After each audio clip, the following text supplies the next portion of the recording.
Recording in progress. Good evening and welcome to the Tuesday, April 7th, City of Oregon City work session. And I'd like to call the meeting to order and ask for the roll call. Commissioner Scott Wilson. Here. Commissioner Rocky Smith. Here. Commissioner Adam Marl. Here. Commissioner Mike Mitchell. Here. And Mayor Denise McGriff. Present. So tonight on our agenda, we have two items and we're going to switch the orders. We're going to take item B first because we have people here that can help us with that. So we're going to talk about systems development charges, tiering for transportation, sanitary sewer, stormwater, and water. So everybody that needs to come on up, come on up. And thank you so much for being here.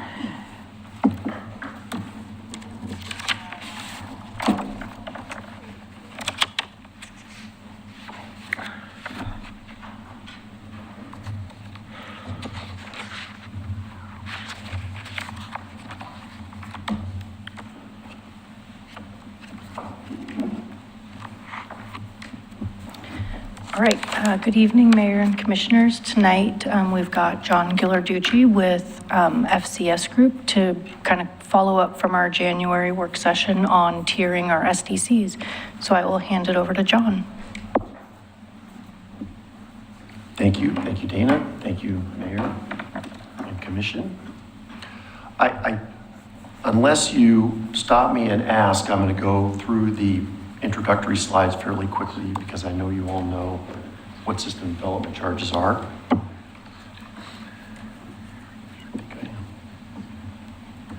That's a great shot. Oh, there we go. Yeah. Key characteristics of SDCs. Again, let me know if you'd like me to stop. We follow the law very carefully. There's nothing that prevents you from going forward with scaling, and we'll look at scaling options. Tonight, the calculation remains the same. We've got the reimbursement fee, and we're not recalculating SDCs. We are just scaling the existing charges. But to arrive at those charges, you calculated a reimbursement fee and an improvement fee to get to the SDC for each of the services. Okay, so some of the challenges of scaling, we do have to.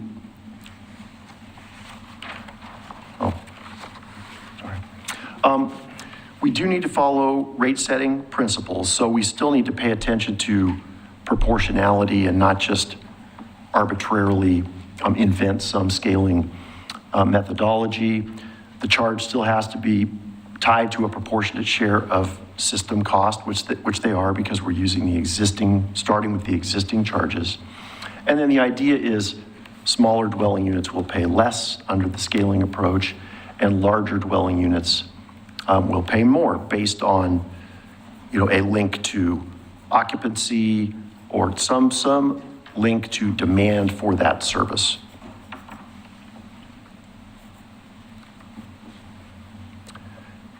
The need for scaling, and this has been a fairly recent trend, but is definitely a trend in the industry now. In fact, in Washington State, scaling is now a requirement for impact fees. It's in their impact fee law. But Oregon was ahead in terms of bringing scaling into a number of SDC methodologies.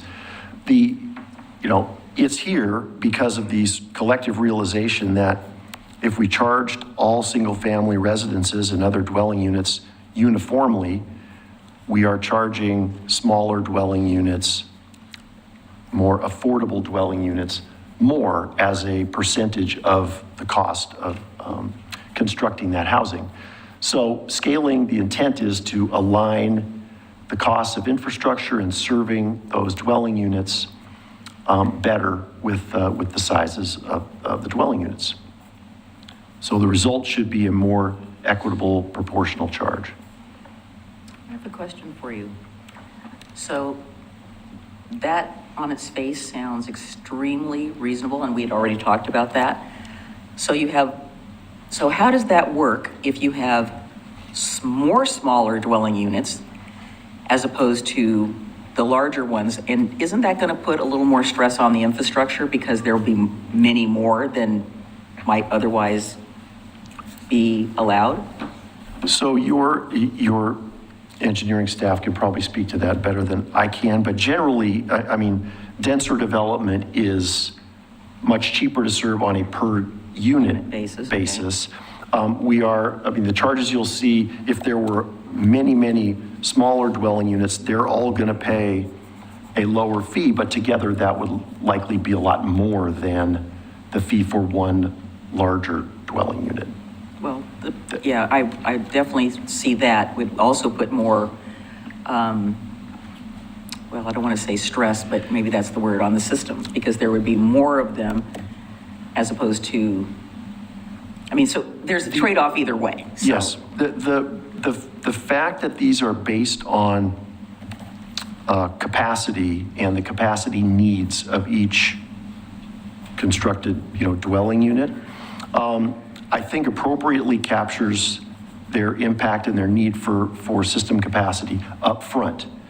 Now, the stress that they will place on let's say it's the water system on an ongoing basis, that will be recovered through the rates. So in the monthly rates, they'll pay, all those dwelling units are going to be using, as you said, probably a lot more water than a couple large dwelling units.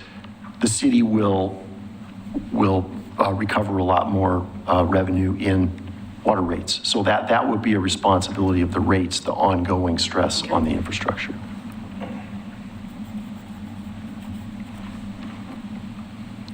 So some scaling options we talked about conceptually a couple of months ago when we were here.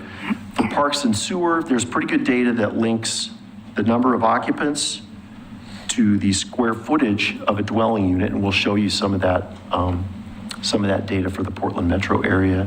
Also, occupants per bedrooms, number of bedrooms, and that's what we'll use to develop scaling for parks and sewer.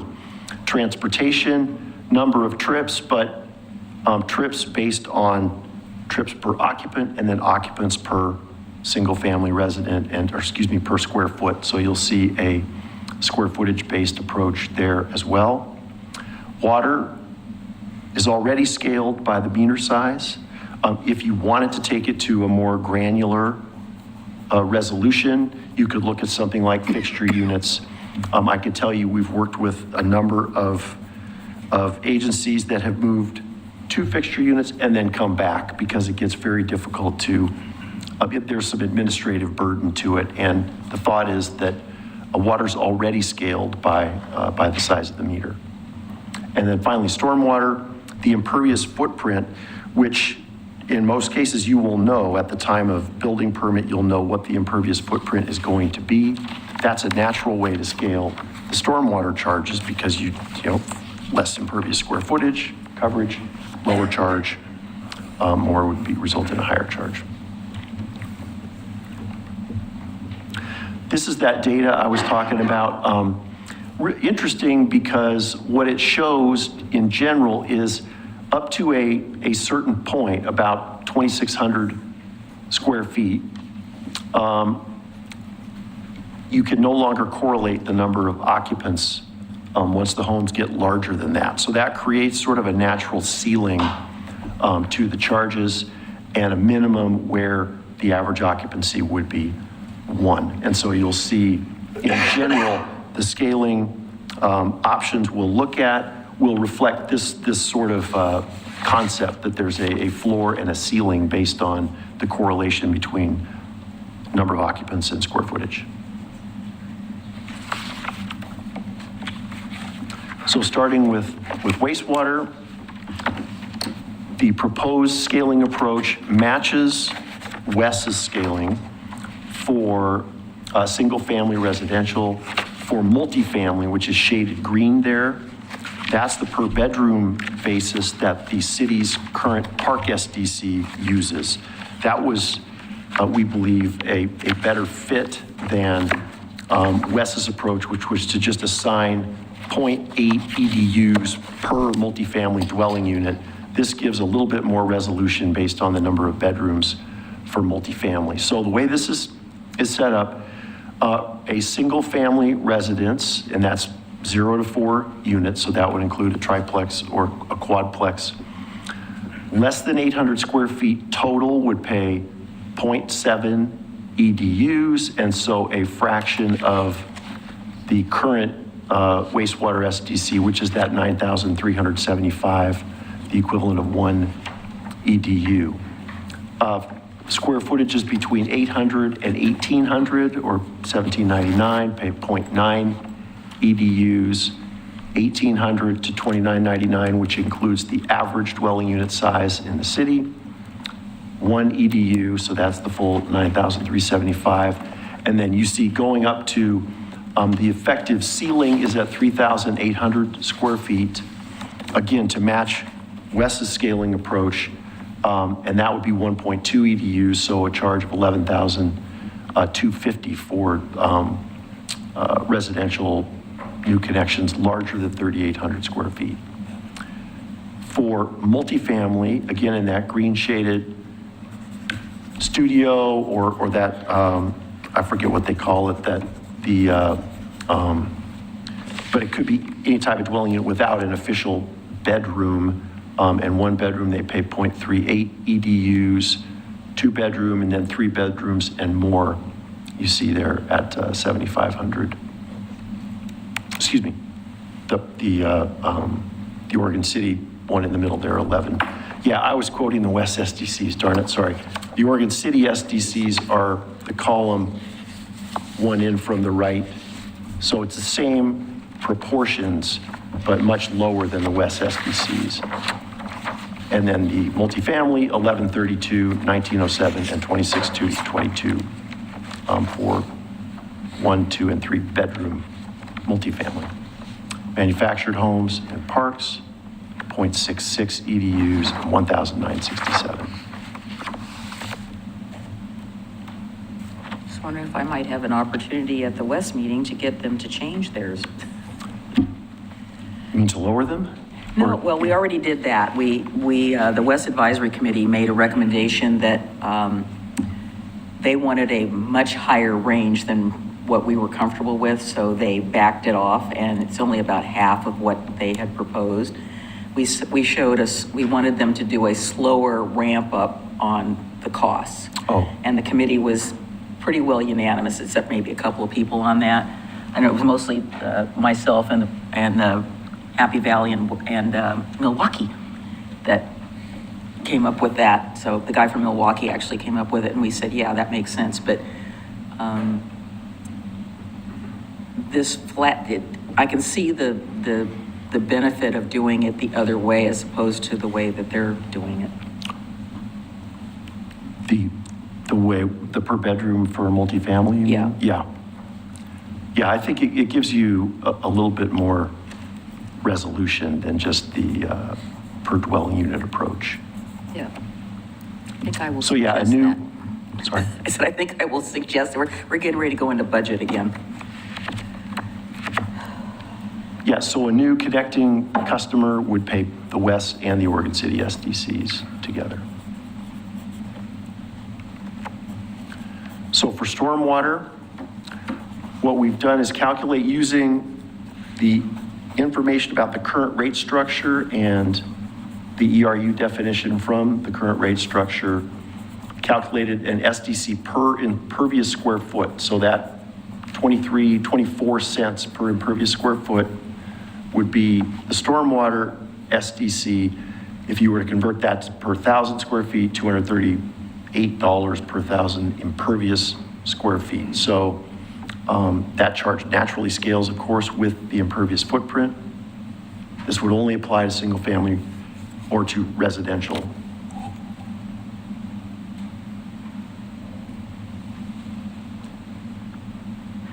That note, that third bullet, we have,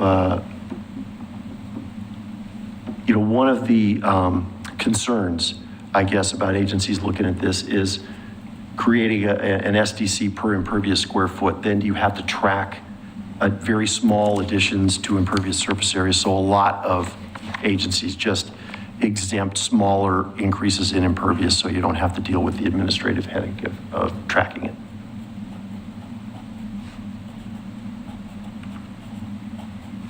Transportation, Same schedule and proportional increases as for wastewater.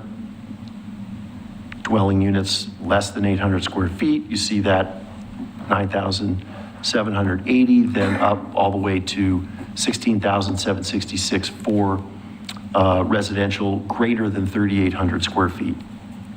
And then again, for multifamily, based on the number of bedrooms, you see that scaling. And for a manufactured home in a park. I'm sorry to do this. Can we go back one? Sure. Okay, so if I build an ADU, it's still on the main lot, right? So how do you calculate the impervious square footage of the ADU? Or would that actually be a reduction? Oh, no, it wouldn't. No, the ADU is going to increase, so you're just counting the footprint of the unit? Or like if they're going to add another driveway or what? I'm just trying to figure out how you allocate impervious square footage on a lot that's already there to an ADU. So if they're adding an ADU but not increasing the footprint of it's an attached ADU, basically maybe converting a basement, there'd be no additional charge for that. Okay. If you're building a detached ADU, separate, you're creating a brand new rooftop area, then the charge would be for that, the area of that impervious footprint. If there were a driveway, also it would include the driveway and Okay. building footprint. Okay. All right, thanks. John? Yeah. Okay, this is going to be a little out in left field, so have you ever seen anything where reductions in the SDC for the impervious surface for stormwater could be reduced if they planted more trees? So, I've seen similar approaches where they might get a credit for low impact development or something like Yeah, that. that's what I meant. That, Maybe it's that credit, again yeah. is typically handled on the rate side instead of on the SDC side. Yeah, okay. because what they're, you only know what you know at the time of development.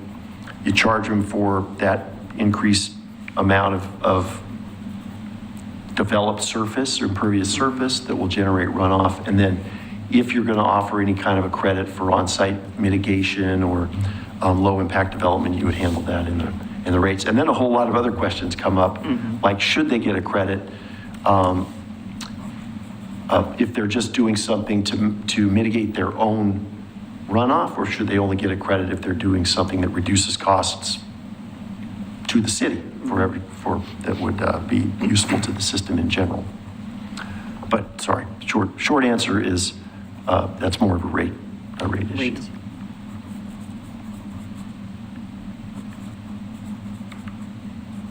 So if these are satisfactory, the next steps would be to issue the 90-day notice. So the ORS requires 90 days notice before the council can act to adopt this methodology change.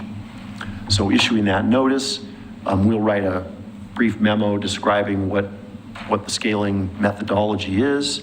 That needs to be available for scrutiny the last 60 days in that 90-day period. So you'll have that from us. And then the suggestion is to set the effective date for the beginning of 27.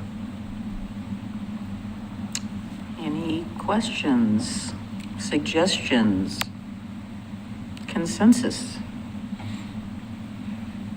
I think he did bring back, and Dana brought back what we had asked about. We certainly tried, yeah.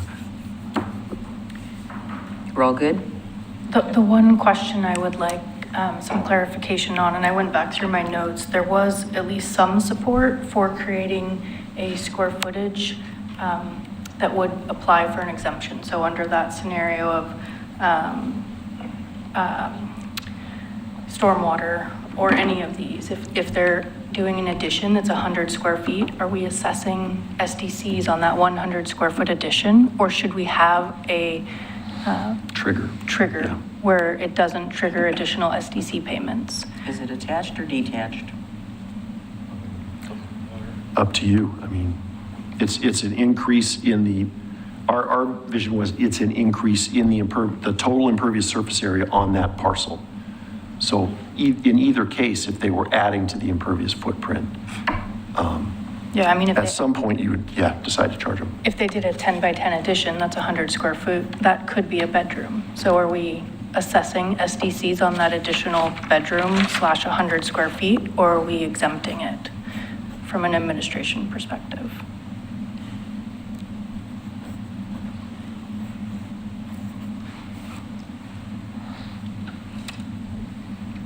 What do we do now? That was my question. Do we catch it? Right now, a single family is a single family, so it doesn't matter if you have, how many square feet. So this question only comes up because of the way we're tiering it. Probably not likely to see it come up in the multifamily scenario, but in a single family, if they had a garage and they converted it to a bedroom, that garage is not considered livable square feet until they convert it through a building permit process to livable square feet. In the case of stormwater, the garage would be charged originally because it's impervious, but when you're adding like a patio or something like that would be, at what point then does that trigger the SDC is, that's a policy call. Is there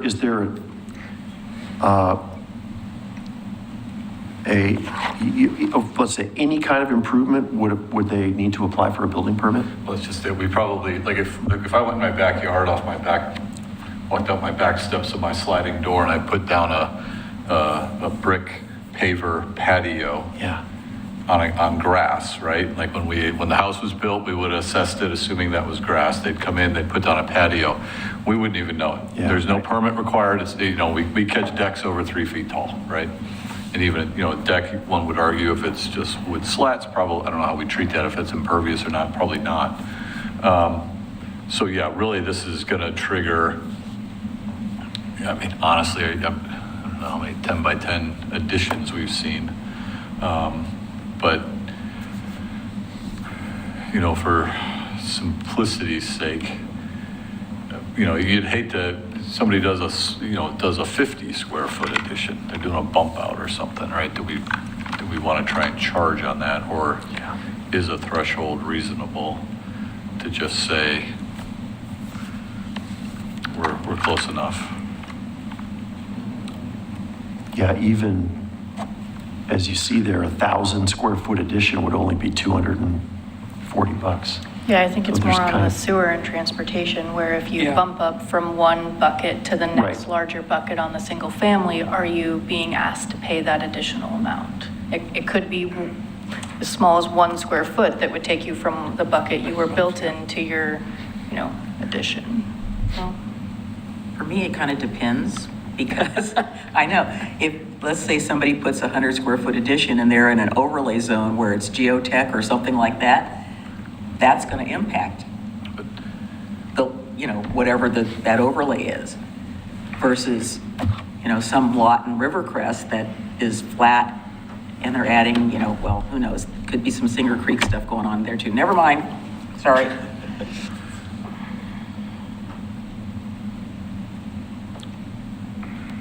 I will say in most cases where there are buckets like you see here, different ranges, if they do fall into the next highest range, that would trigger the incremental addition. Where we've seen the exemptions for smaller additions is when you don't have a schedule like this, you just have a charge per square foot. And you can do that for wastewater, you can do that for transportation.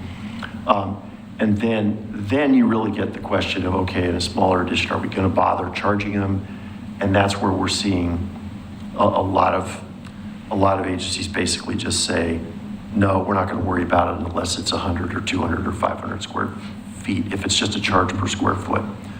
But one of the advantages of going to these ranges like that is you're going to have a lot fewer instances where folks fall into the next one up and then trigger that additional charge for what that's worth. So you could be at, so if I'm understanding you correct, if you're at, your house is 3,500 square foot, you put a 100 square foot addition on, you're at 3,600, so you're still in the good. same bucket. You're good. You're at 3,750, you put 100 on, now you're at 3,850. So you kick into the next bucket. Right. So the same 100 square foot addition in one instance would have no additional fee, Yep. and the second one would. That is exactly the plus and minus to this kind To of. setting a threshold. Ranges, to the ranges. To setting a line that once Right. once you cross it, you're cross. Right. But again, I mean, that is a policy call you could make to ignore additions under a certain. But regardless of what size you pick, that's always going to be a situation. Right. Mhm. Whether it's 200 or 500, right? As long as it's not. Always the line. You're always going to have someone who's going to be potentially on that edge who could trip into the next category versus someone at the smaller house isn't going to kick into the next category. I say leave it as it is. If they build a big, they have a bigger house and they build an addition and it puts them into the next, Then we charge them. yep. And if they have a smaller house, build the Then we same don't. size addition, and they stay in the same category, they're fine. Well, makes it easier to figure it out. Well, from one step to the other is not that much money. I mean, it is, if you go from 800 to 801, it's $600, but otherwise it's about 300, which, with the cost of, what is that? 1 square foot cost on your, or less, Right. on your addition, it isn't a deal breaker, although they would all go up, right? Yep. Not just sewer. Yeah. Yeah, transportation. They all go up fairly gradually, which was to your point earlier. But yeah, they're Oh, real numbers in transportation.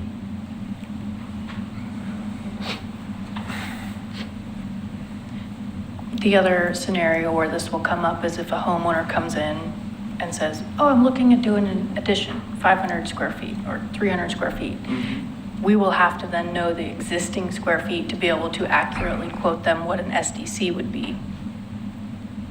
If we have a set exemption, then at least in those smaller scenarios, we would be able to give a better estimate. So the tiering will make administering and communicating about SDCs more difficult.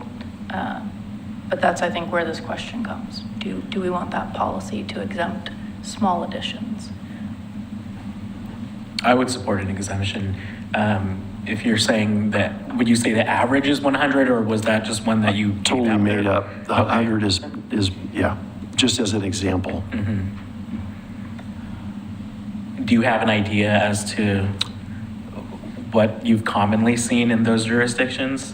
Can't honestly say That's all right. we've seen this one come up. What we could certainly look at recent permit activity or something like that, just to get a sense. 100 seems small to me. Yeah. But I was just trying to provide an Okay. example. I like the idea of an exemption. I just would hesitate to choose a number out of thin air. So if we could get some data on that, then we could probably come to some sort of agreement on what the square footage, what a reasonable square footage should be. But I'd like to move forward on that.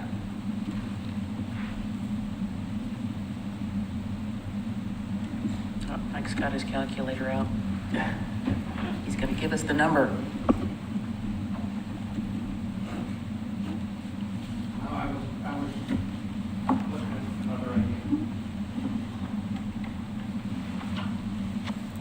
Scott, are you calculating out the numbers? Thoughts?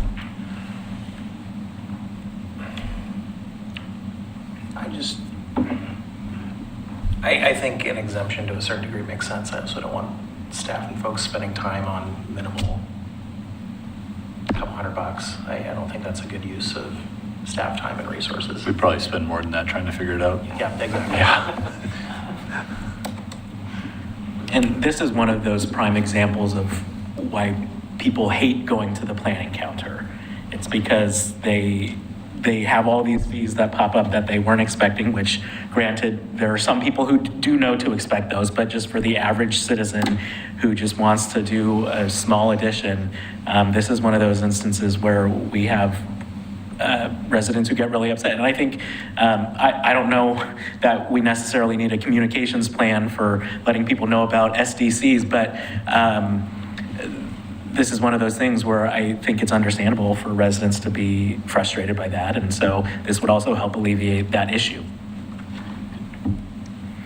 So a lot of times they come in ready to be like this, as opposed to just coming in. Well, if they're coming in predisposed like that, and then they're told that they have an additional X thousand dollars to pay, then I'm sure that makes this situation even better. Yeah. Well, it doesn't make it better, but I say at least they get points for actually even coming in, because that's the key, is communicating what it is you really want to do instead of beating around the bush. And just being, saying, I want to do X. Not giving staff all the answers, because staff can only give answers based on what they're being told, unless they play the 20 questions game, which we did that a lot. Okay, I think you got your answer. They want a little more information before making a final decision on that particular question. Everything else is good. We could talk about, I'm thinking, like a one-car carport might be 12 by 20 or something like that, 240 square feet, something like in that range is what we would likely come back with, I think, after talking with you, Dana, about. Yeah, and we can check in with the building division on kind of see if there's a way to get out of our system kind of the size of additions that are done, to see if there's maybe that clear break point that's kind of like these are small and these are bigger. So we can put that in there. Okay. Okay, thank you so much. Thank Sean. you. Okay, we appreciate it.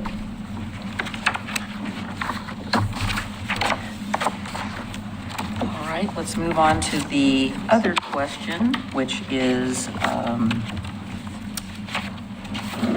the Systems Development Charge Code Amendments discussion.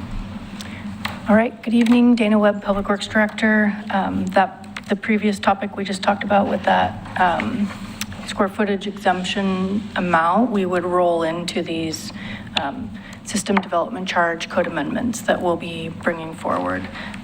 So tonight, bringing you follow-up on previously back in January, we talked about an option of what we've now termed a short-term delay in the SDC payment. And I'll walk you through what that kind of looks like. And then also had questions from you guys about the reduction look back. And so I'll walk you guys through a little bit of history on that. So our current code allows a deferred SDC payment allowed. So that's the code kind of section title. And so what that allows is it allows a deferral on a long-term basis via an agreement. And the way that's currently administered is with a Bancroft bond with a 10-year agreement at a 9% interest. And so we have code, and our finance department administers that. That includes a lien and a security as a security for the loan or delayed payment. Staff is proposing that we add into that code language an administrative fee for managing that work. So a very minor edit to that kind of existing code section. And currently what that does is allows your building permit to be issued once you complete that process. So that is our current process. What we are proposing to add to the code is what we're calling a short-term SDC payment allowed section. So that allows the payment to be delayed on a short-term basis.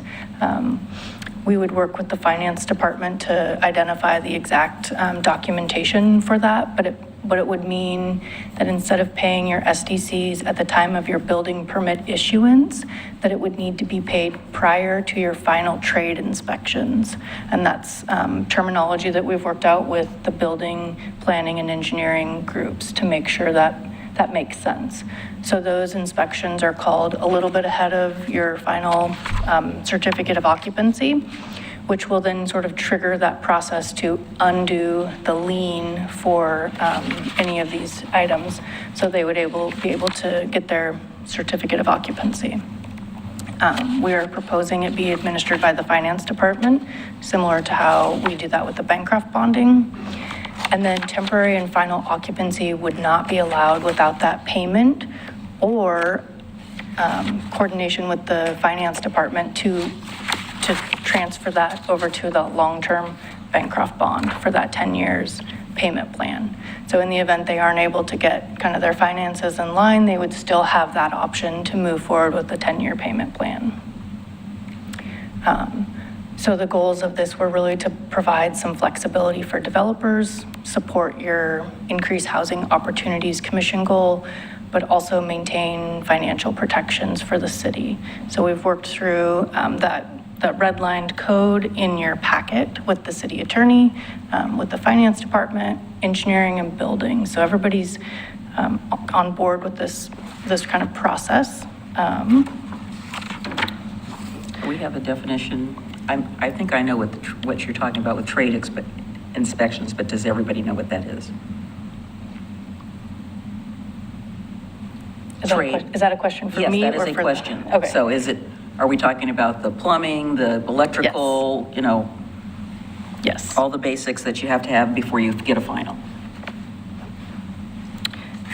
So tonight, the question is do you support this short-term delayed payment allowed code as proposed, or do you have questions or concerns? So we have to go grab the finance director, who's on the other side of the curtain.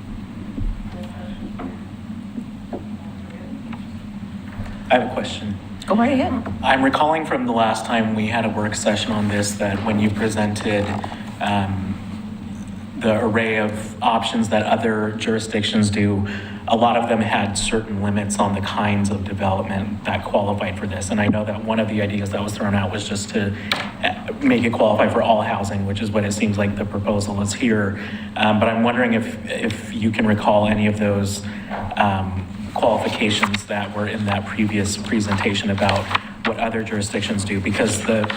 And the reason why I'm asking this is because whenever we have a tool to help manipulate the market, I think we ought to use it sparingly and toward the things that we actually want to see. And I'm not sure that allowing this for every type of development, housing development, is something that I would want to go toward. The reason why I've been pushing for the tiered SDCs that we just talked about ever since I got on the commission is because I want us to help incentivize the development of smaller homes that first-time home buyers can buy, or that seniors who are downsizing can move into.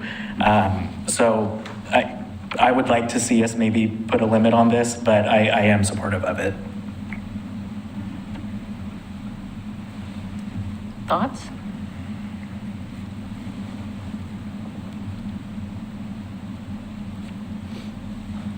You don't have to say anything right now. Anything? Any thoughts from? Do you recall any of those from the last one? And if not, that's fine. 'Cause I was know going it's been a through while. my notes. I know there were some agencies that limited it to housing or all. I don't see any notes that I had where there was kind of direction on just housing. So I think the intention was that the current program is open to anyone. Right. So you're talking about commercial, et cetera, et cetera. Any permit. Yep. So I guess my question is, while everybody else is thinking of theirs, so what is the downside? What's the risk to us?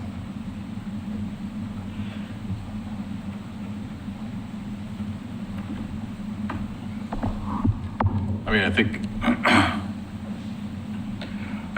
the way this was crafted, I think the worry that I had initially when we were having this discussion was, you get to the end, right? And it's, people are trying to close, they're trying to, stop paying on their loan, right? They want to close it out as quick as they can, right? So it adds a little bit of time, right?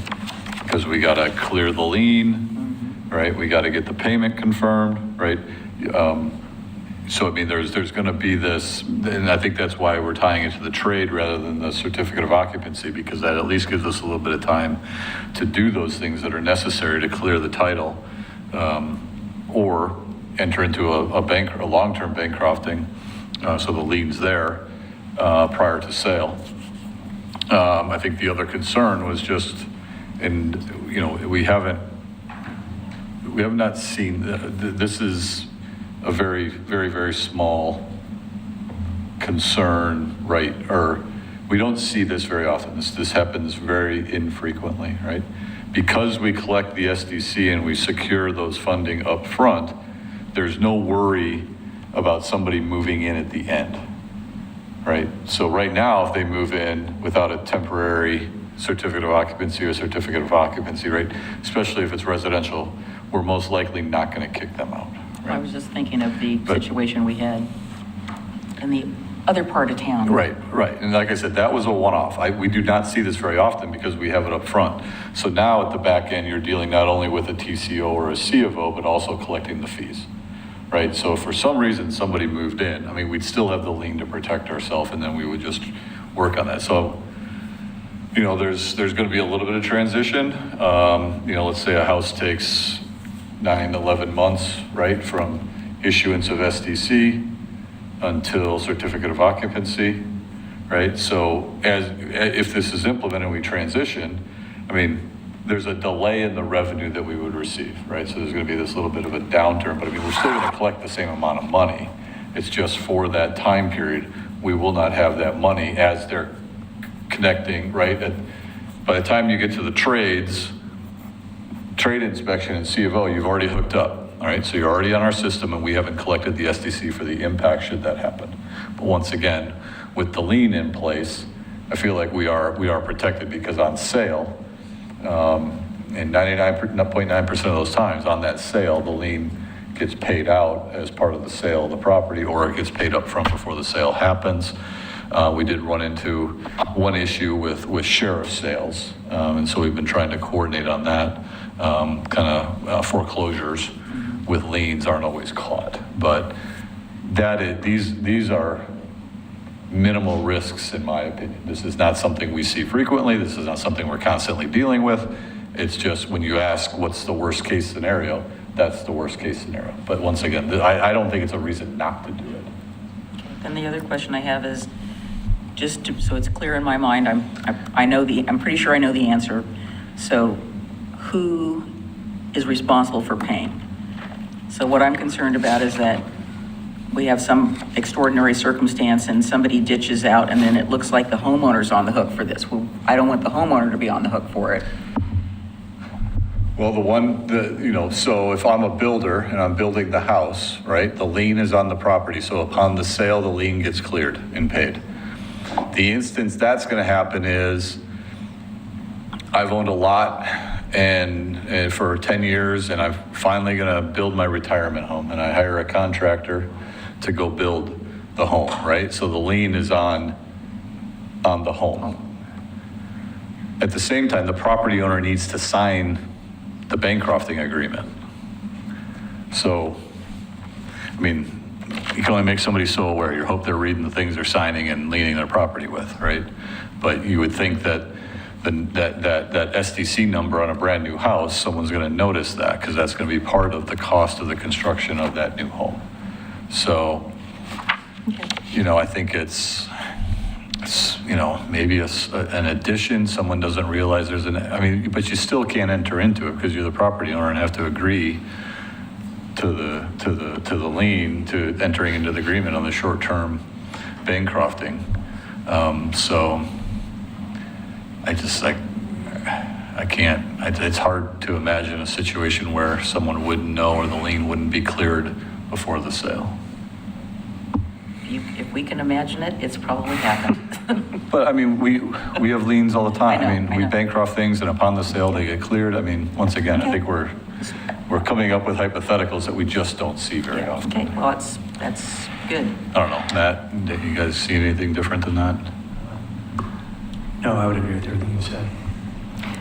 Another option, and it was brought up last time, was some kind of a fee for moving in early, essentially a penalty. So if they chose not to come back, admittedly, we did not look into like what the name of that fee would be, how we would administer it, but that could be an option as well, if there was concern about that piece. I just think we just don't allow for the TO unless we get something up front. So I don't want to make say, oh, if you pay this bonus fee, extra fee, then you can move in early, because Yeah, I think it would probably be more if they move in without permission. Instead of kicking them out, it would be assessing a penalty. Fine. we just changed the locks.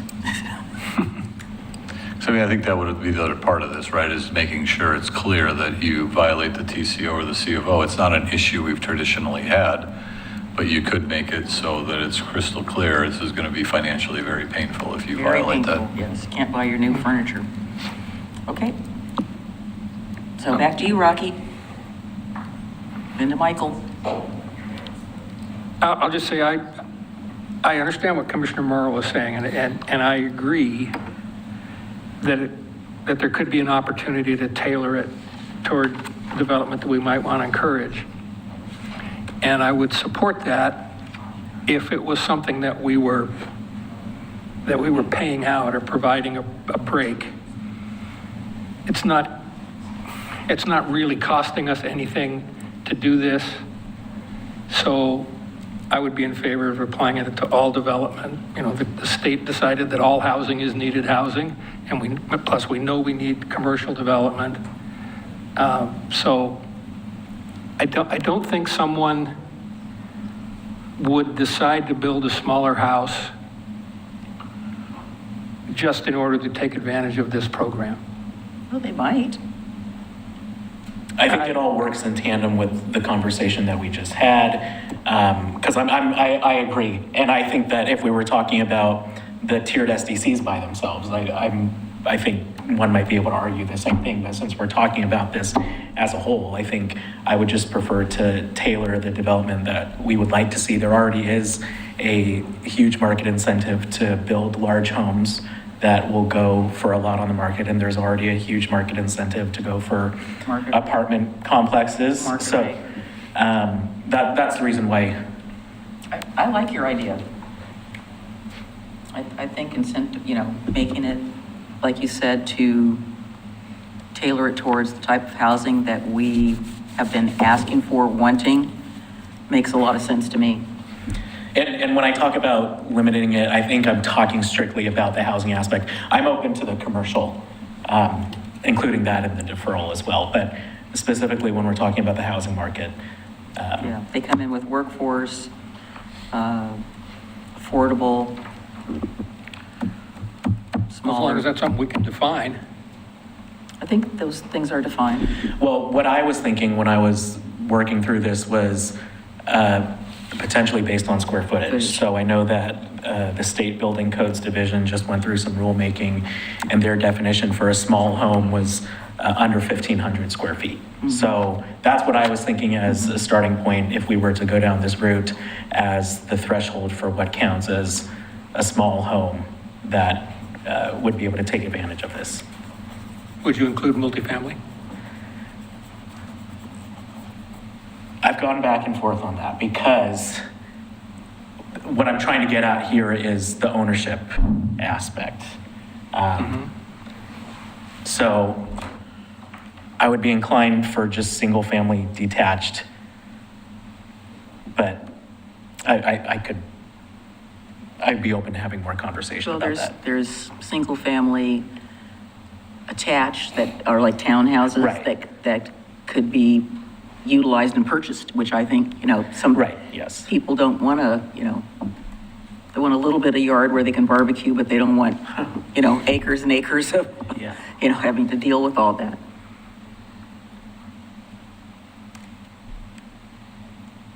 So I like the idea for, I don't have a problem with the commercial of the other, but in terms of housing, if we can get what we can help get there, this is just another tool that we can say, hey, look, we're looking at these smaller footprints. I know, like you said, that's what people are asking for. That is not what we're getting in the market.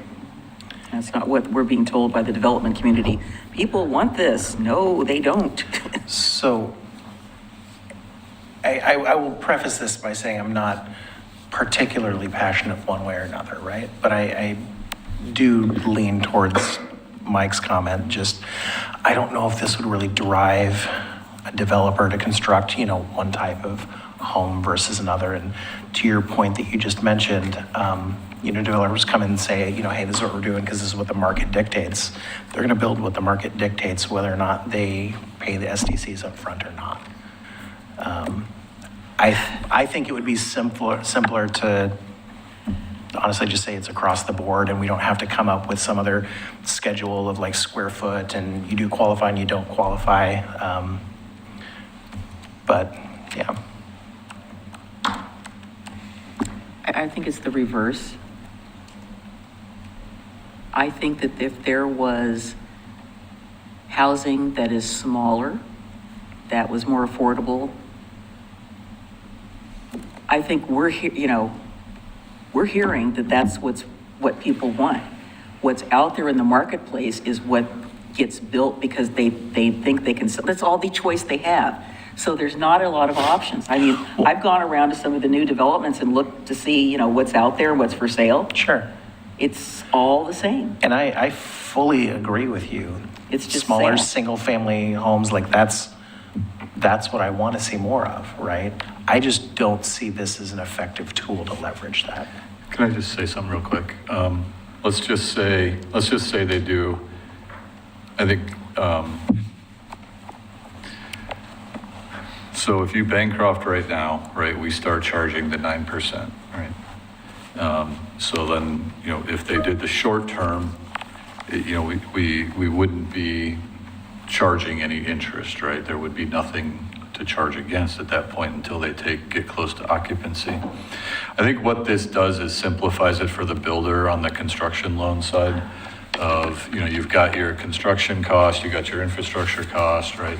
And then you potentially have to also finance this system development charge, right? So for a single family house, let's just say the SDC is 50 grand, okay? And let's say it took you a year, right? Under today's system, that 1 year at 9% on 50,000 is $4,500. I mean, we're not talking huge amounts of money here, right? So I completely understand. I'm just not sure if there's maybe a different policy discussion to tailor the kind of housing we want. I'm just not sure, if you go with a smaller house at 40,000 at 9%, you're at $3,600, right? I'm not sure how much of an incentive that is at the end of the day. Like I said, there is not needing to Bancroft that extra 50 grand by being able to use the short term. But even at 1 year at 9%, even at the 50 grand, that's $4,500. Not nothing, but like in the grand scheme of a $500,000, $600,000, $300,000, $400,000 house, I appreciate like SDC, you can see the complexity that's in this, right? And someone comes in and I want to build X and then all of a sudden, in the process, something changed. Now you don't get the short-term rental because now you're just went above the square footage. Just trying to keep the implementation of this a little bit simpler. But, if we want to go there, we can certainly try and tier out, or, we'd have, essentially in our programming, it would probably be dictated hopefully by square footage. Because I'm not sure how else we would do it at that point of the building permit to assess the SDC, right? It's going to be your house is X and you're going to fall into a bucket. And either you get the short-term option or you don't. So that would just be these things do change in process sometimes. And just for the sake of consistency, just even implement, it would just be my one thing. Like I said, if we were talking, 45 grand, that's a big chunk of change. But if the incentive isn't there here, then that begs the question, why would we even go after this policy in the first place? I think it was an idea that we came up with to try to Right. meet the commission's goal. No, I agree, to make but the if what we're process easier. saying is the reason why we shouldn't go down this route is because the small amount isn't going to make a difference for the market incentives, then why would we go after this in the first place, is my question. And when it comes to process, I agree about wanting consistency and making implementation easy, but this is something that we know how to do when it comes to having thresholds with the exercise that we just went through. That's not something that's new to us. So, Well, it's not this wasn't necessarily about the money. This was something we heard from developers of why do you charge the SDC up front when it takes us 10 or 11 months to build a house and we're not using your system, right? And why do we have to finance this extra cost when we could just do it at C of O? I mean, this wasn't necessarily about the money. It was about trying to simplify the process for the people coming in and building here. Yeah, well, they are kind of using the system. They're not hooking up the house yet, but they're using our roads. And you Well, but see them when that's they're not- washing their streets and they're That's using not the water. SDC, that's not an No, I know it's not SDC SDC, impact, though. but they, This has to be tied to hooking up to our To our sewer, system, to our yes. water, and actually pulling demand, having residents there or Yeah. employees that are using our parks. That's when Yeah. that's when the impact hits. I just think there's an advantage if the development community knows if I build in Oregon City, I don't have to pay the SDCs until the end of the process. I just think it gives us a little bit of a selling point. Is it going to make a huge difference? No, probably not, but it might.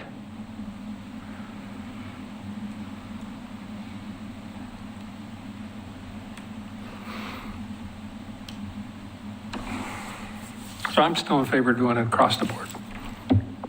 I'm hearing a lot of why we can't. I said, I'm just hearing a lot of why we can't. I'm not hearing why, well, how could we make it work? Why we can't what? I don't understand. Why we can't incentivize a smaller type of development. Well, It's okay, I'm just asking the question. I was trying to answer it. It's not going to be, whether there's a square footage in it or not, I just don't see that as being a decision point for somebody. They're not going to build a smaller house just because of that small amount of money. They're going to build a smaller house because it pencils out for them. Go ahead, if you want to say something. Just, well, and that's the point, that's the reason why I brought this up, is because it's a lot harder for those smaller kinds of units to pencil out because it doesn't have as big of a payoff. And they'd get the break. Right, and that's what I'm talking about, for the smaller units. So how does the smaller unit not get built because the break is available on a big unit? Now, I'm talking about having it on the smaller units. I understand. Right. I'm not making myself clear. I think, Mike, what you're saying is, how does allowing it on the larger units, it's not mutually exclusive, right? It's not saying Right. because you get it on the smaller unit and you get it on the bigger unit, it's not. Okay, so the point that I was trying to make is that when you talk about it penciling out, that's exactly my point, because it already does pencil out oftentimes to build homes that go for $800,000. I agree. Yeah, I That's not what. I am struggling to see how this tool here really incentivizes a developer to say, I'm not going to build the $800,000 house, I'm going to build a Well, $400,000 house. I know somebody that I can ask. That's where it's not clicking for me. I absolutely want, if there are tools that we can effectively leverage for smaller, single-family housing, I am all here for it. I am not seeing how this is the tool to do that. I don't think that this is the tool, and that's again So, why I which is talked why I'm about saying how when we're looking at every tool that we have, we should be talking about it, because it all adds up in the grand scheme of things. Well, I'm going to ask, I know somebody that builds smaller homes, and I'm going to ask them. But that's not the point. We're not talking about taking it away from the smaller guy, the smaller home builder. We're talking about allowing it for a bigger home builder. How are you going to ask that guy the question, he's going to like the program.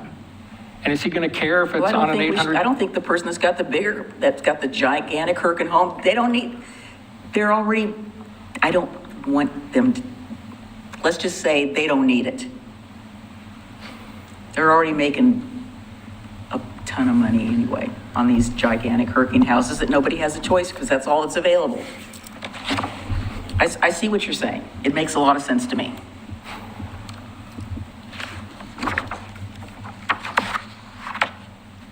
It's just one of the tools that you're saying, we need to look at it across the board, how it helps, so. It's still, the tool is still there for the smaller house. How does not allowing it on a bigger house impact whether or not I'm going to build a smaller house? I didn't say I agreed to give it to the bigger house. I was agreeing with him that it should be Oh, for I know, and smaller house I'm asking the question. only. Why do you think that allowing it on a bigger house is going to have any impact at all on a decision of somebody whether or not to build a smaller house? I don't know the answer to that question because I don't think the bigger house should get it. And so it feels almost like this is about punishing developers of the bigger houses. Well, I guess you could argue that about any sort of incentive that governments Yeah. offer about, like with tax credits, like Sure. if we're going to offer tax credits for R&D for these kinds of advanced manufacturing, it's almost as though we're punishing the people who are manufacturing something else. I wouldn't see that as I a don't either. punishment. I don't either.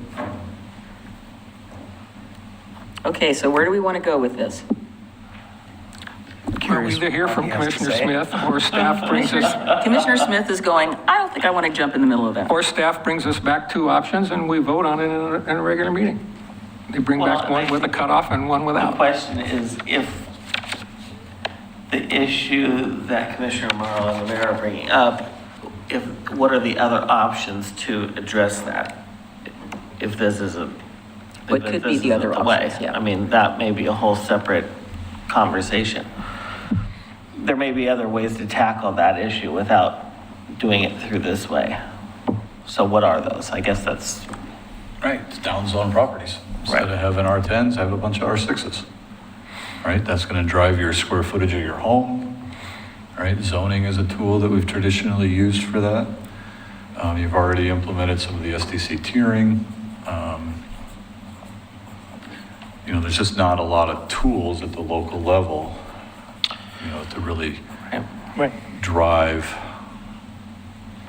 you know, specific, unless you're getting into, what do you, I don't know if we could even say, yeah. what that would be, right? Yeah.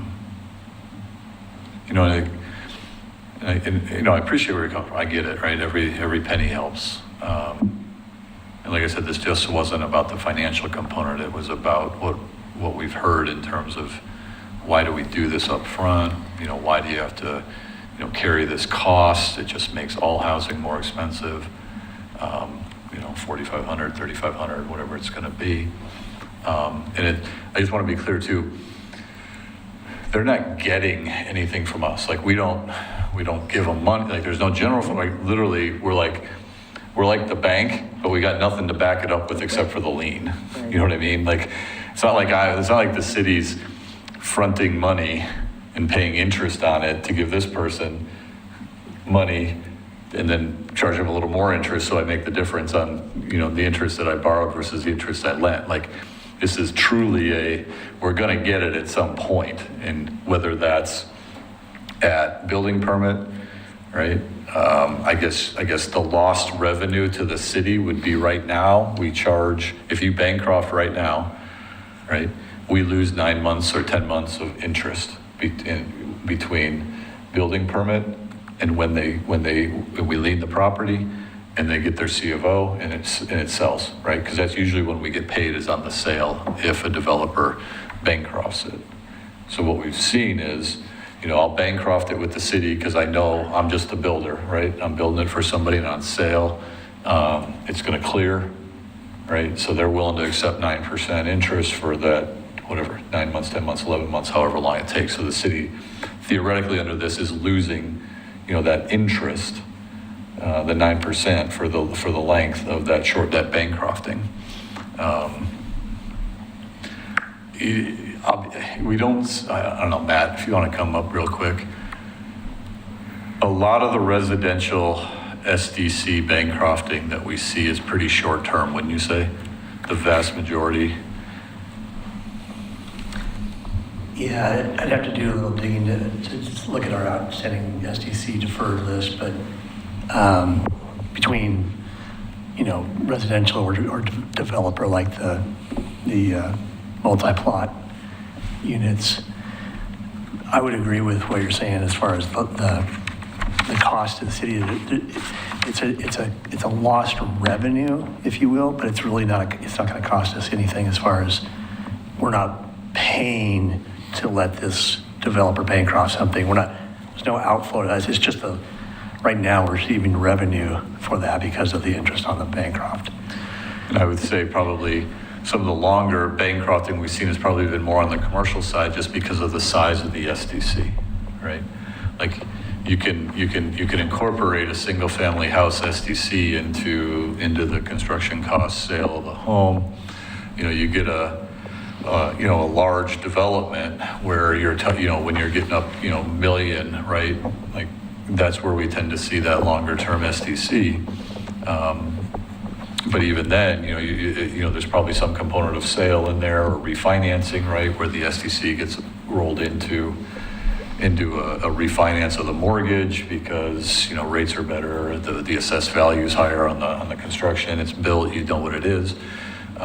So really this is a financing tool that honestly, Matt, I always thought because it was an ORS and cities had to do it, it's actually an option. This is an optional program.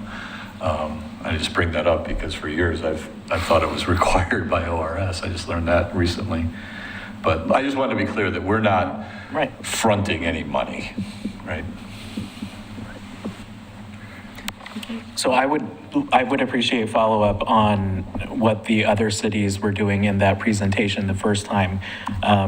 Because I know that there were a few, or I'm not remembering how many did it for all types of development, but I think the majority of them were targeted, and I would like to know what they were targeted for and why they ended up going down that route. I can't remember exactly when we had that, but it was a part of that PowerPoint slide for that particular meeting. So we just have to pull that. Yeah, other cities have limits and there's a reason why they do it, and so I'd like to know that. Okay. So it looks like we have one where we can go ahead and finalize it, and this one we have a little bit more work to do. I got Yes, I know, there's one more question. Yeah. So the topic of the SDC reduction look back. So our Thank you, current Matt. approach, when a property comes in for redevelopment, is to look back at,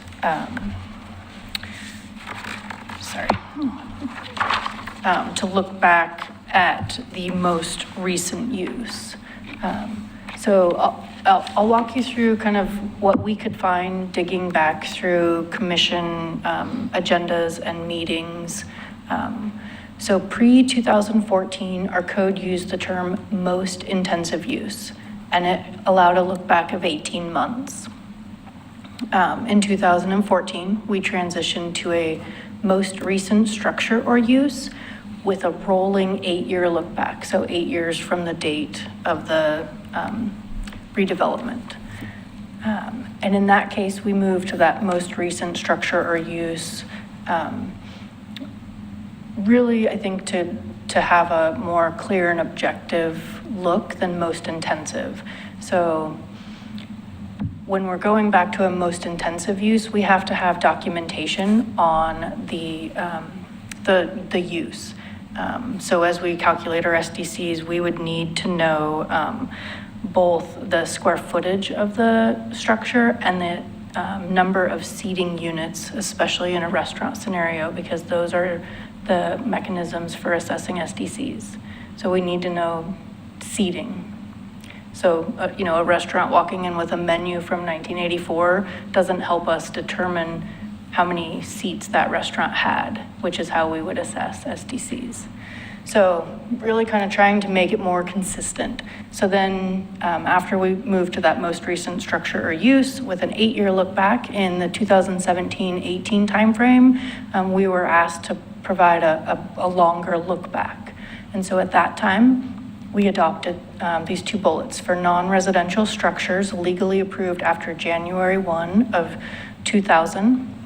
I believe that was the timing of our previous permitting system. So we've now retired that system. We have just a small handful of staff that can get into it and be able to find the information we need. At some point, we may struggle to get the information out just because nobody remembers how to use the old system. So how do you get it out so that you can use it? I mean, those are the questions we would have to continue to follow It up seems as to- we, yes. as we get down to fewer and fewer staff that can access the old permitting system. And then for residential structures, we agreed to use the 1994 aerial photo. And so those are the look back dates that we use now. So they are not a 8-year or a 10-year look back, it's those set dates because we feel reasonably confident we can find what we need for those dates.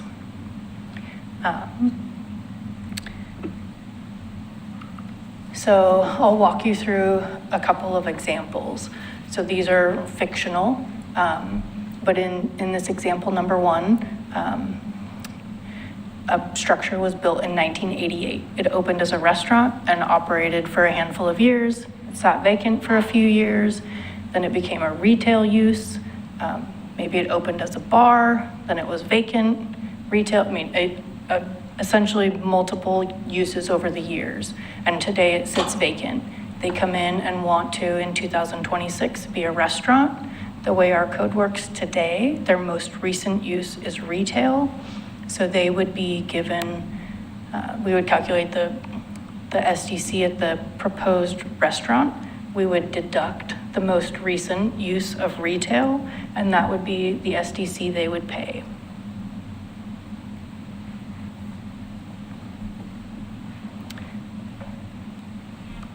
Here is example 2. This was a home built in 1965, a single-family residence with a garage. That garage has supposedly been used as an ADU since 1980, but there were no record of permits obtained for it. They come in to construct an ADU. They will pay the SDC associated with an ADU. A new one or this is the existing one that was converted illegally? If there was no permits on record and now our SDCs are tied to square footage, if it's an ADU in a basement, it would be a cumulative square footage of your structure. Okay. If it's a totally separate freestanding ADU in your backyard, then you would pay the SDCs within that new tiering.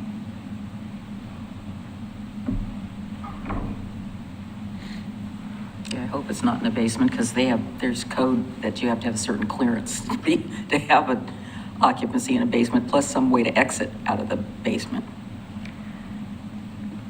So those are 2 examples of how we would assess those conditions today with our current look back. So the question to the commission is, do we retain the most recent structure or use, or do we look at going back to a more intensive use definition? In the event we use most intensive use, is there a year that it looks back to? Is it those same years we currently use? And then who is the responsible party for proving that intensive use? Is it city staff or is it the applicant?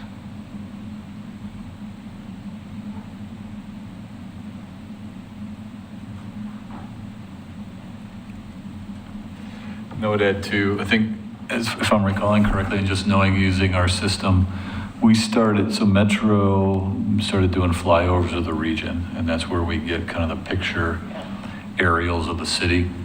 And that was around 99, 2000. That's why we went back to the 2000, because we actually had aerials, especially on the commercial side, where we could go back and see, if it's you could see the incremental growth, or you could figure, okay, we know this building, and let's just say they haven't done anything since 2000, and now they're in here today and they want to put an addition on a commercial building, we can go back to 2000. The pixels are rough, but you could still make out like a rooftop, right? So you could at least measure the square footage of the existing building based off the aerial. Prior to that, we just don't have anything to go back to. There'd be absolute, I don't know how you'd prove it, unless somebody kept building plans, something. We just wouldn't have it. The pictures today are obviously way better, but we just don't even have What happened to our old overheads to go to. What happened to our old aerials? We have them, but they're 99, and the 2000 are what's in our system that are good. I recall using some when I worked for the city that we had them. I can't answer that. I know what we use now and why it was set at that date.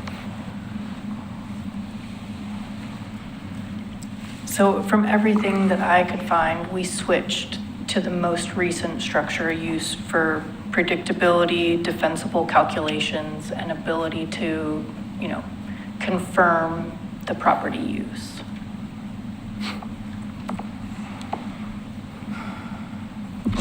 Well, I'm going to set the look back aside for a second because that's a little trickier, but I'm definitely in favor of the most intensive.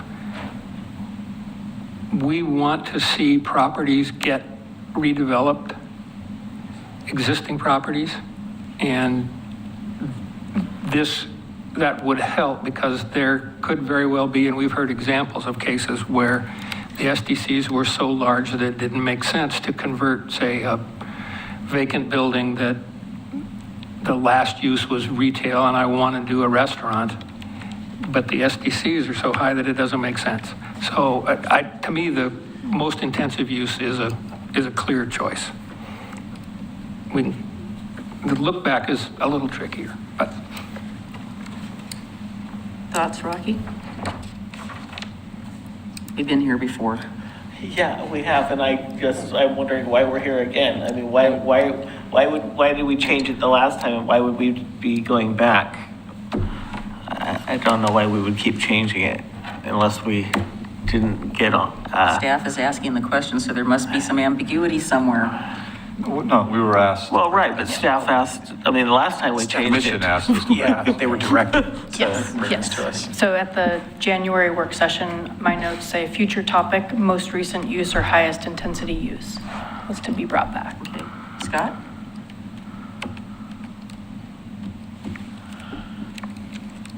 My questioning is similar to what Rocky brought up, like if it went from, intensive use to, that look, why, I don't know, why are we kind of going back and forth? I'm not sure. But what you say absolutely makes sense, Mike.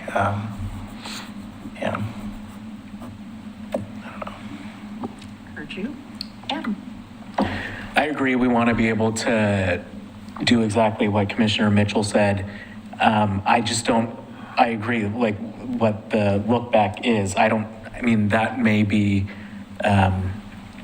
what keeps me from supporting this because it's such, it's so subjective. And like you were giving the example of like, how can you provide documentation about a restaurant and the amount of seating that you had, like, that's where I have a hard time. And I don't want that to get in the way of supporting this because I like what it's trying to achieve.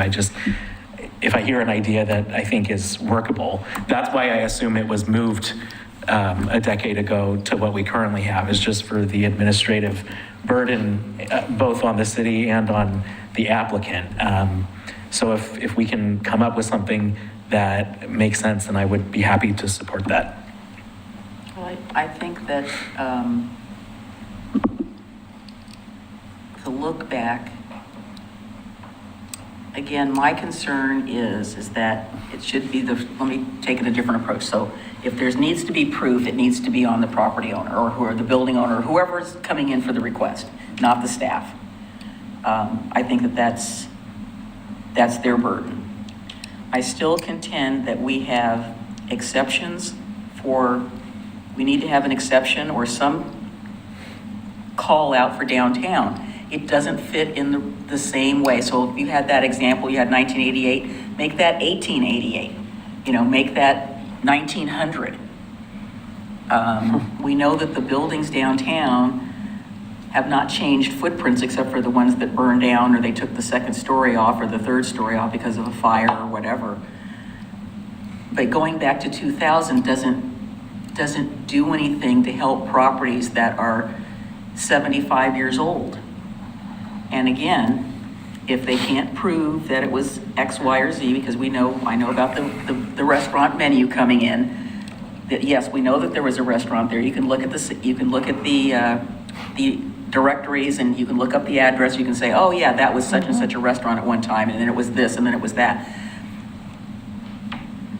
If all the buildings in downtown were 26 years old, this wouldn't be an issue. The issue is that those buildings have changed lives many, many, many times, and there's got to be a way to account for the fact that we have a lot of older buildings that are commercial in our city. And I'm not talking about the ones up here. I mean, there's some in this area that may be old, but they're not that old.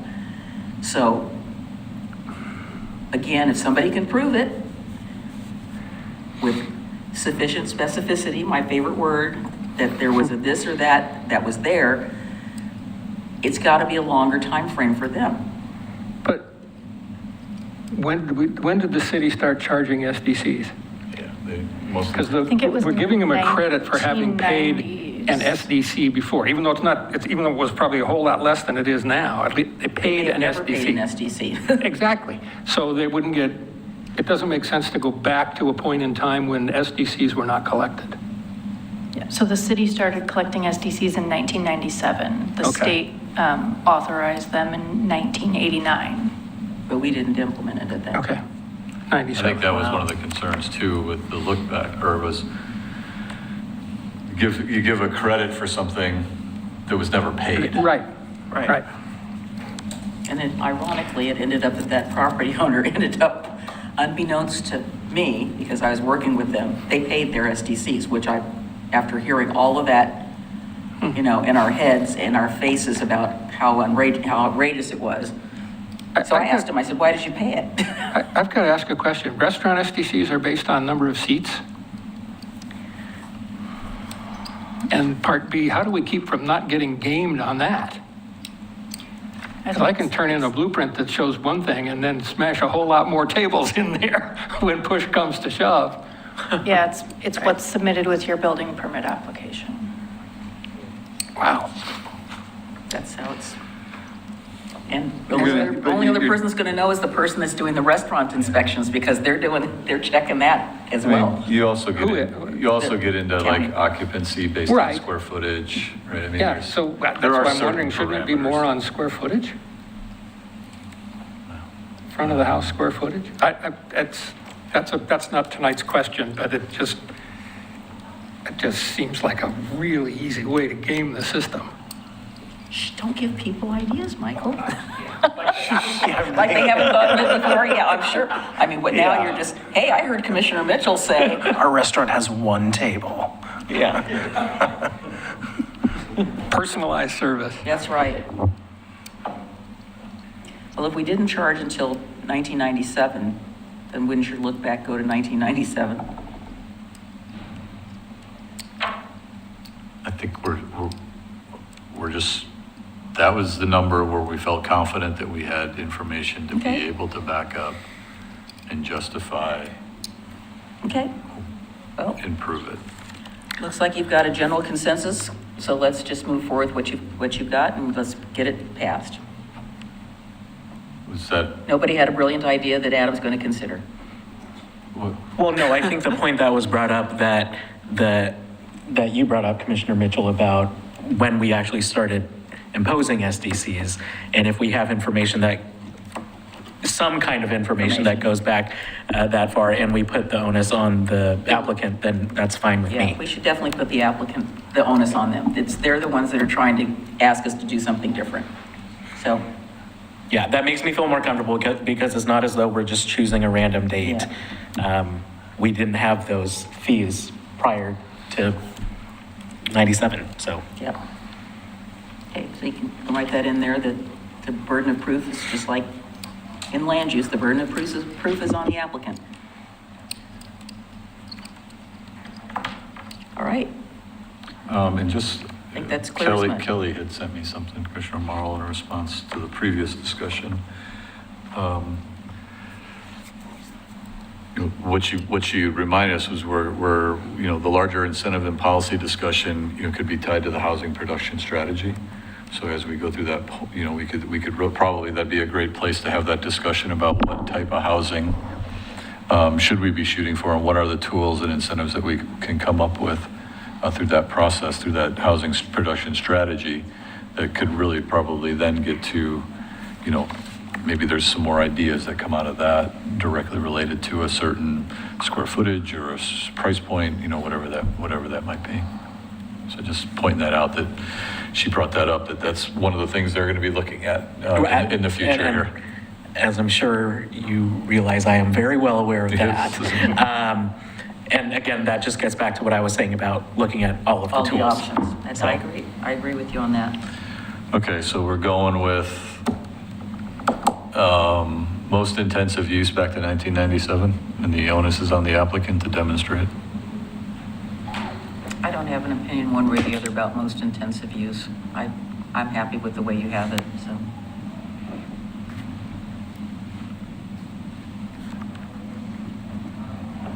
And we're going to define that, right? What's intensive? It's whatever the use they come in with that had the highest SDC charge.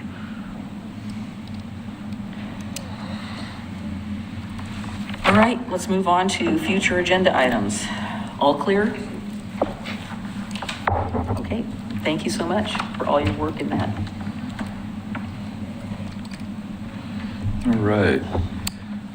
I just thought I saw a little girl out there, but she went away, so. So for our next work session in May, we have update and a presentation from Portland General Electric, the red light cameras, and a Clackamas Park design update. In June, we're looking at the ADA, American with Disabilities Act transition plan related to the rights of way.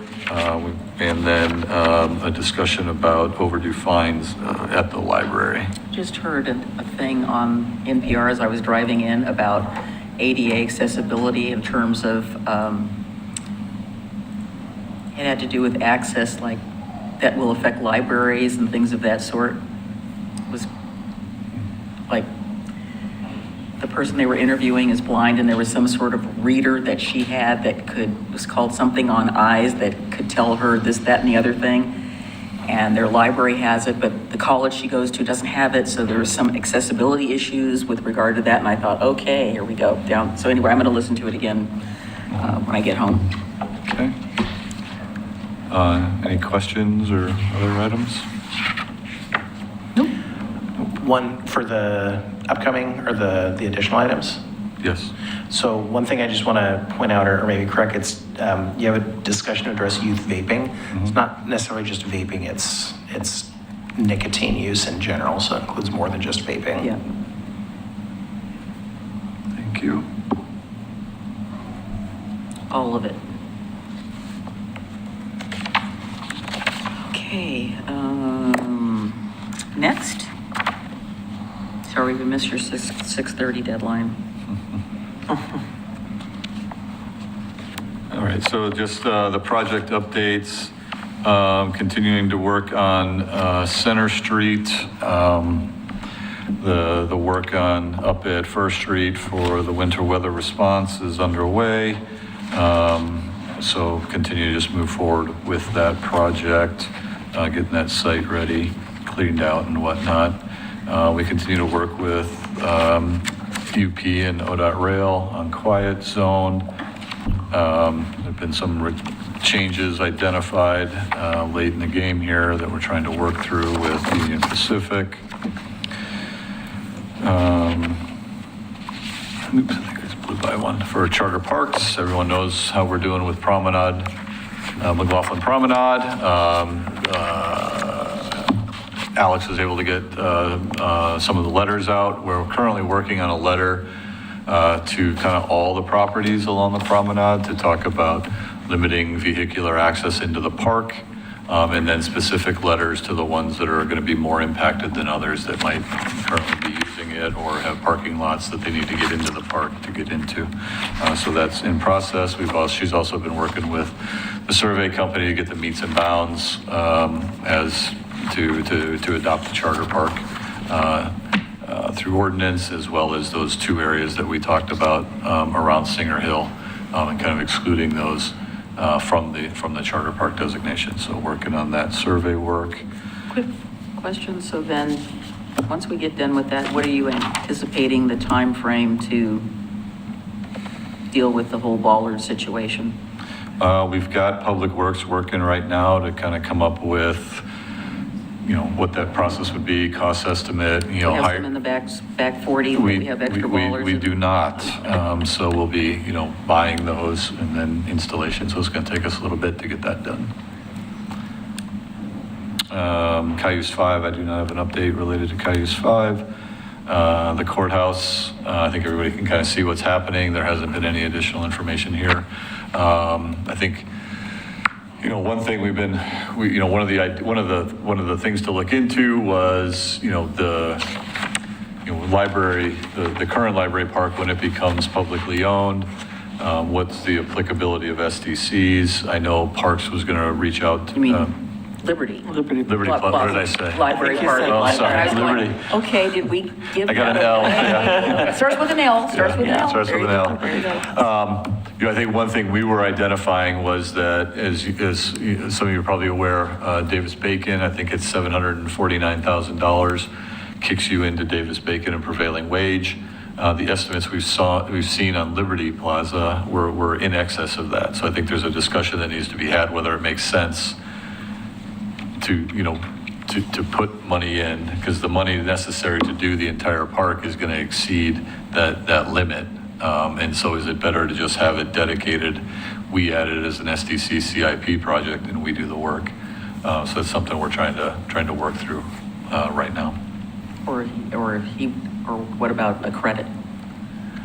It's not so much the crediting, it's once you receive public funding over that 749, Right, okay. That's the issue. prevailing Okay. wage kicks Kicks in. in, okay. Yeah, even if we credit it down, it's still the total pre-credit. And people are getting bent out of shape about Davis-Bacon. People? I mean, just in general. Well, I mean, it's. Are we it's- trying not to trigger it or? Well, a typical private developer wouldn't have that requirement. I see. And so the hard part is what we've traditionally seen is that, you're doing an improvement, but then you have another larger project, right? Right. And it's being interpreted to apply to the entire project. So it has a pretty big financial impact. What about splitting it out so it isn't part of the larger project? I think that's what we're saying, is just give it to us and we'll do the work to do that. So it's something that we're looking at there. Yeah, it makes a lot of projects unfeasible. The number one thing you'll hear from affordable housing developers is that they don't pencil out because the state applies prevailing wage on those projects. And so on the one hand, we've got these goals about affordable housing, but on the other hand, but we also stand for union workers and union wages, but sometimes both of those goals can't exist at the same time. Well, I mean, it's basically giving people a living wage job. So you're pointing that out, that there are sometimes conflicts with those two type of goals. Well, that isn't to say that someone who is not applying prevailing wage is not paying a living wage, that they aren't necessarily the same thing. No. Yeah. It's a very difficult quandary at times. Okay. For Tumwater Village, we actually made really good progress with the Confederate Tribes of Grand Ronde. We're going to bring the proposed IGA with Grand Ronde to the commission next Wednesday for consideration and approval. They're currently scheduled to bring it to their council in a work session later this month, and then hopefully their council will adopt it in early May. So this is, you may recall, we have the $12.5 million that we received from the state. This is the agreement with the property owner for the expenditure of those funds. Kind of the one the one unique part of this is the state has clarified that we can use the funds from the 12.5 million for design, engineering, and permitting, right, before you get to the construction phase. There was some negotiation we had to do about timing of easements, so there's a temporary easement that's going to be put in place, and then a final easement once it's constructed. Temporary easement allows us to get in there, do design work, engineering work, the construction work. Then that goes away once the final product is completed, and a more accurate final easement for public access is recorded. The one caveat is the state was indicated that if for some reason we went through and spent money on design or engineering and it became infeasible or the project doesn't move forward, any money spent needed to be repaid back to the state. So we did reach an agreement with Grand Ron where if that were to occur and the state were to demand that money back, that we would split we would split it 50-50 between Grand Ron and ourselves to pay back the state. And I don't have anything new on Kenema rights of way. Okay. Any questions? Nope. I just have a request, if you could start putting the date next to all of these updates, because it's really helpful that you're building on the past ones. Sure. But when I'm going through and reading to understand why it's difficult for me to do that when I don't know when those previous installments came through. Okay. I wrote them in myself, so. And then I just wanted to bring up one issue. So I'm going to be bringing this back for a discussion, both, I'm not sure what to do, urban renewal and the city, but I'll just give you a heads up. So urban renewal, in the urban renewal plan, looks like back in 2007, I have the Urban Renewal Commission staff report and minutes for the purchase of 313 and the two houses down by the end of the Oregon Trail. So everything I have indicates that, and the minutes, that urban renewal purchased the properties. We started pulling deeds in preparation for the two houses by the end of the, or by the museum. I'm getting all my locations I'm mixed thinking, up. I don't know of any houses down by the end of the Oregon Trail unless you're talking about the ones over there on 17th Avenue. Those are the only ones I know of. Okay, that's okay. So Gotcha. to cut Okay. to the chase, Cut to the chase. the deeds are in the city of Oregon City's name. Okay. Of Good. course, they are. Cannot find a why. Because, On 12th in Main, in the minutes, it said the city was going to be the owner. I don't know if it was a mistake. it's too late now. I can't find any minutes or staff report that talks about urban renewal buying it on behalf of the city. I've always known it in urban renewal plans and those discussions that it was bought with urban renewal. Unless there, wants to be a discussion about whether that was properly done. I cannot find any information to explain why urban renewal bought it. All the minutes say, it's interesting though, I think back then, when you read the staff report, there seems to be this mixing of presenting to the Urban Renewal Commission, but they speak like they're the city commission. There's just the separation of the two agencies. What was the date on that again? 2007, seem to commingle quite a bit. So at this point, because what we've done, we went out and we contacted three local realtors. We have one that we were ready to go with. I'm still going to bring the realtor contract because I believe we can move forward with that. And why the ownership is not only just because of how it was bought, but right now, everything, the deed says both of them are owned by the city of Oregon City, not the Oregon City Urban Renewal Agency. If it's owned by the Urban Renewal Agency, we can sell property very easily. We just sell it. If it's owned by the city, we do have to go through a process of noticing that we're liquidating public property, public assets. So I'm going to move forward with making the recommendation that, we treat it as it's owned by the city at this point. I just don't know I'm out of places to look to try to figure out why it's here. There's no clear decision that was like, we're going to buy it and we're going to put it in the city's name. I cannot explain it. So just a heads up. Okey dokey. And that is all that I have for tonight. Oh, sorry. One more thing.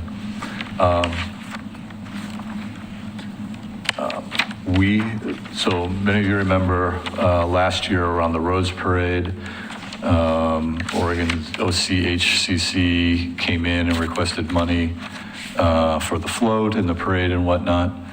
So this last October, you may remember, well, you might not remember, we entered into an agreement and we worked with OHCC for tours up at the cemetery. And as part of that agreement, any revenues raised were going to be split 50-50. As many of you are aware, OHCC is not a 501c3. Yes. Right, so the city has those funds. So the Rose Parade's coming up, and so the money can go to, an entity that's recognized. So that could be the city itself. The end of the Oregon Trail is an example of a 501c3 that the money could go through and facilitate. So I just want to make you aware they are requesting the half of the money that we agreed to when we did that program, and that we're looking at potentially just it's not a lot of money, a couple $1,000s, that we would essentially be the beneficiary and work with them instead of like giving the money to the end of the Oregon Trail and then OCH goes over and works with the end of the Oregon Trail. It seems pretty straightforward here. We just wanted to give you a heads up because I know there were concerns about them coming in asking for funds for that project, but so this was a way where they did the tours and we had an agreement with them to collect the money and then split it 50-50 for a use that they could use that 50% rather than just coming in and asking for Well, funds. we told them not to come back, so. Understood. I just wanted to let you know That was the end of that, yeah. Just let the city do it directly rather than going to another agency and then back to them. It just makes sense for us to just do the disbursement. Okay, thank you. That's all I have. It just makes less paperwork. You're up. I have no updates at this time.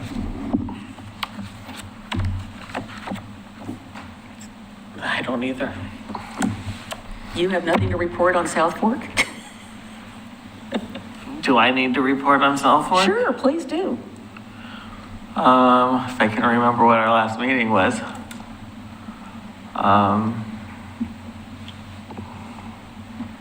I can't remember what our last meeting was. Well, we reviewed the conservation proposal. We're going to come back, they're going to coming back with a proposal for the conservation plan because we're required to do that. For the summer, yeah. Yeah, and we're working with the consortium of all the river water users in the area. Also, we took a look at we're hiring a bond counsel, I believe, for the construction of the, what are we calling it now, the water quality? Water quality building? Building, yes. Yeah. Because chem building doesn't sound too great. So those are two things. The footprint of the building, the footprint of the building, I think, was still something. Yeah, there's a main water line right next to where one of the permanent walls for the new facility is going to be. So they're trying to decide whether they're going to move that or make a modification to the plan. But staff said that the city has been very complimentary in helping them through the process of the building, design review, and all of that. So that was good news. We had pizza. Is that a hint? Well, it was from. No more Thai? Well, it was some. Thai pizza? It was this place in Westland, and I wouldn't say it was great pizza. It was kind of, our pizza. It's all coming back to me now. So, Yeah. just to tack onto that a little bit, I think most of you have probably seen about the snowpack and how low it is, right? Some of this is going to be dependent on when we get rainfall, hopefully later in the summer. would be more beneficial than earlier. Dana and her team have been working with South Fork and the consortium in preparation for low water flow and what that might mean if there's any type of a curtailment moving forward. Internally, she's been communicating that with myself and other staff. Parks has started to look at, what that would mean, right? When we consider spray parks, irrigation, we use a significant amount of water. So, preparing kind of phases, right? We're not just going to like close spray parks, but we may curtail hours of operation, right? Both of our spray parks, neither of them are recycling. So essentially, once it hits the ground, it goes into the storm.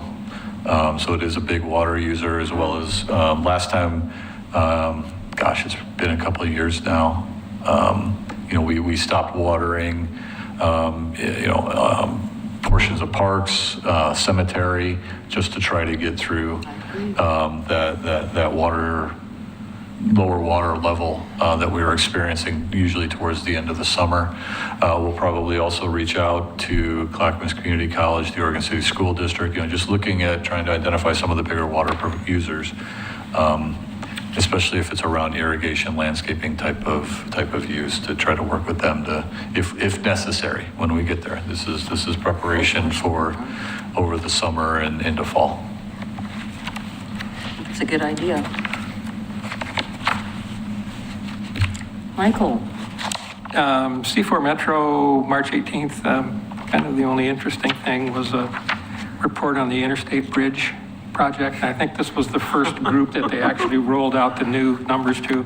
The Interstate Bridge? Yeah. Oh. Which is now 14 billion instead of 7 billion. Oh, gosh. And a 20-year timeline instead of 10. I'm detecting a pattern here with ODOT and money and timeframes Are doubling. they still in negotiation with the adjacent property owners? Probably. That was They're something talking that was about starting hanging stuff up. construction on the actual bridge in 2028, even though they don't have the money. And that part would take 6 or 7 years, and tolling would start when the bridge construction starts. So that was the exciting thing there. And I probably should have asked this before, but I'll jump in here while I got the microphone. In the cove, the two boathouses, or actually I should say the 1.5 boathouses that are actually floating now, who owns those? I'll need to double check. I've always understood that those were Marine Patrol, the county, for the sheriff, when they were utilizing the cove before they moved over to Sportcraft. Okay. Well, we need to get rid of that building. Well, one of them is probably dangerous at this point because it's halfway up on land. Okay. I thought we asked them to remove those because they ended up being like hangout places. Yeah. Well, one of them would be for sure now because it's easily accessible, or more easily. Yes, that's a problem.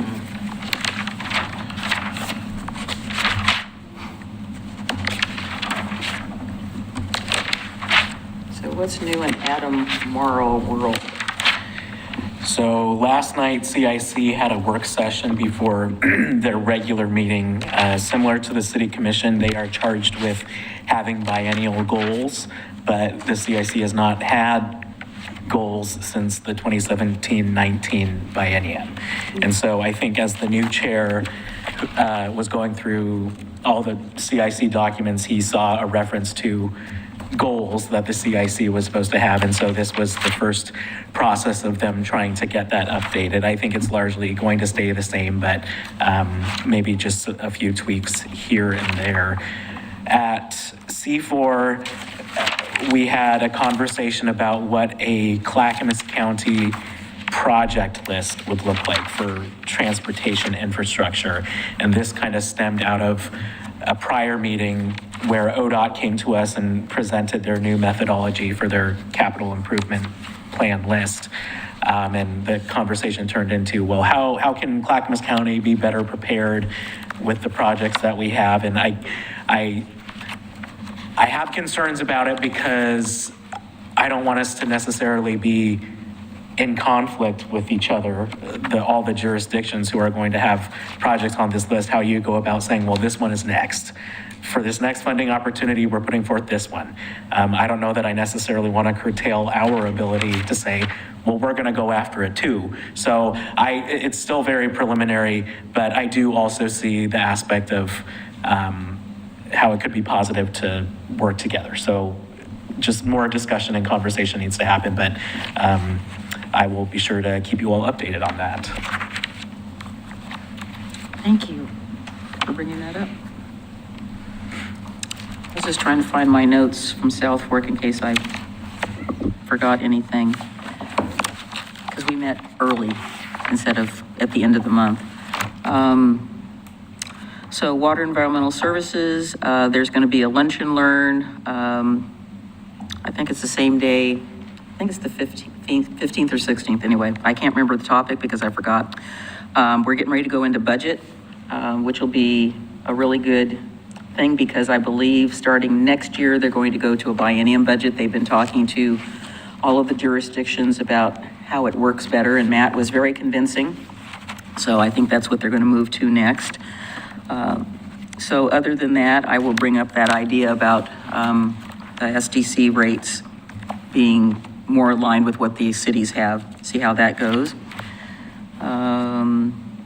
The DMMO, Rocky and I both unfortunately missed the last meeting. I did have a question, which I will let Commissioner Smith know. I did already speak to the city manager about it. It's about the use of the TLT for Oregon City being used for marketing to places that are outside of our city limits, which seems a little bit in conflict because I read the agreement again and it talks about how we are to be spending that money in, and I know there's compatibility, but maybe there's a better way that they can work with Mount Hood Territories to co-manage some of that stuff instead of advertising stuff that's outside the city limits.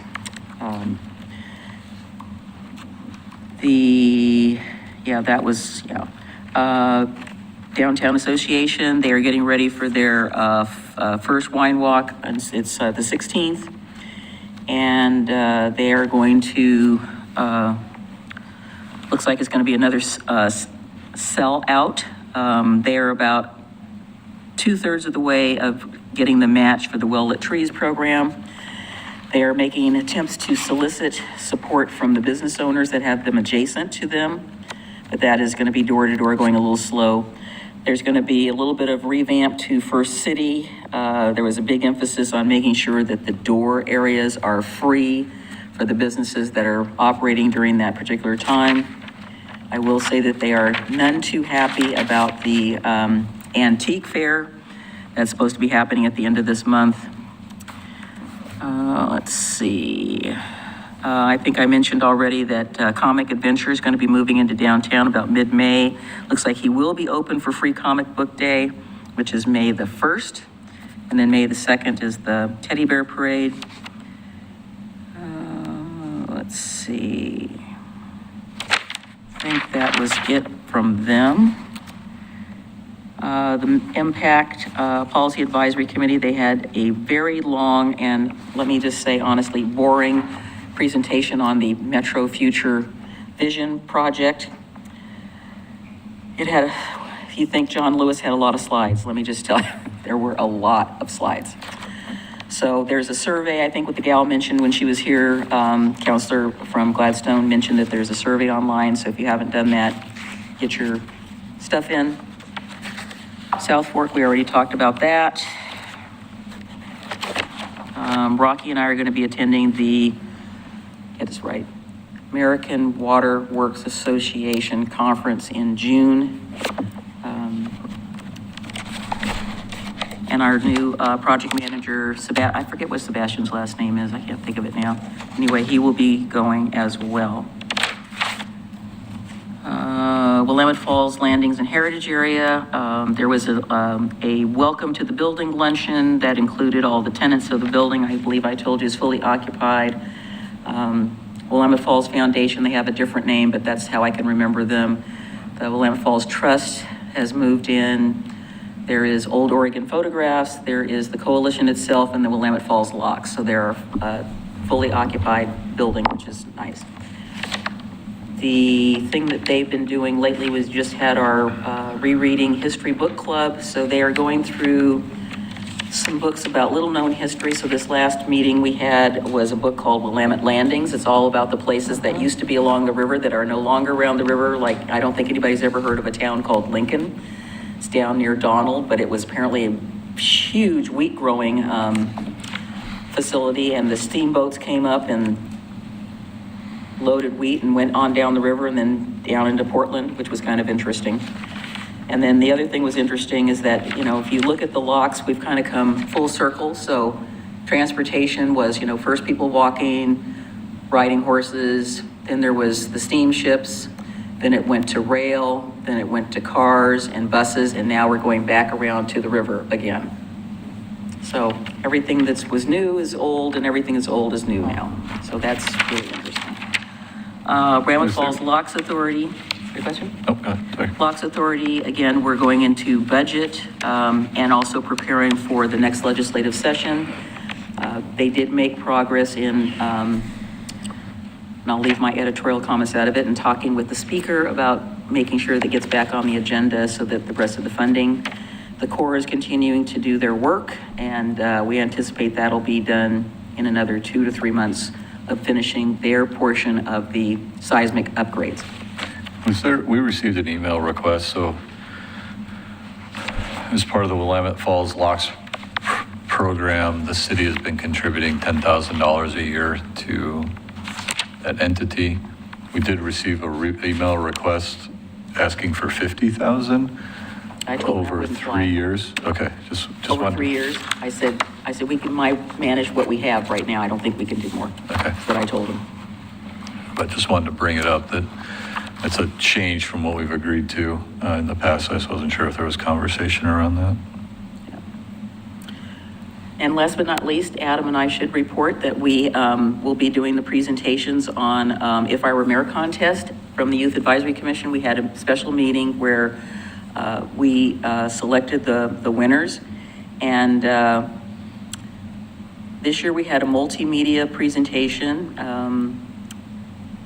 that was really interesting. There were some characters in there, and I will honestly say I actually knew who they were. So we're moving that one forward. We had several essays, and we managed to find a couple that were good.